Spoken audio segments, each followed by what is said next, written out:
নমস্কার বন্ধুরা, আজকে আমি বানাবো ইলিশ মাছ দিয়ে আলু বেগুনে পাতলা করে ঝোল। ইলিশ মাছ দিয়ে অনেক কিছু রেসিপি বানানো যায়, তাই আজকে আমি বানালাম আলু বেগুনের ঝোল।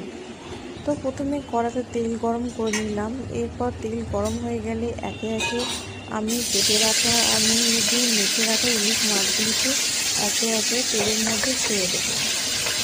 এরপর তেলের মধ্যে ছেড়ে দিয়ে খুব হালকা আছে ইলিশ মাছগুলিকে আমি ভেজে নেব। এপিট ওপিট করে ভাজার পর ইলিশ মাছগুলিকে আমি তুলে রেখে দেবো। দেখো খুব ভালোভাবে ভাজা হয়ে গেছে এপিট আর ওপিট। এরপর আমি মাছগুলিকে একটু পাত্রে তুলে রেখে দেবো। এদিকে আমি ওই তেলে বেঁচে যাওয়া যে তেল, সেই তেলের মধ্যে আমি বেগুনগুলিকে হালকা করে ভেজে নেব। কারণ বেগুনগুলিকে প্রথমে ভেজে না নিলে একসাথে ভাজলে বেগুনগুলি গলে যাবে, তার জন্য বেগুনকে আলাদাভাবে ভেজে নিতে হবে। এরপর বেগুনগুলিকে তুলে নিলাম ভাজার পর। এবার ওই তেলে সামান্য পরিমাণে কালো জিরে এবং 5-6টা চেরা কাঁচা লঙ্কা এই তেলের মধ্যে দিয়ে দিলাম।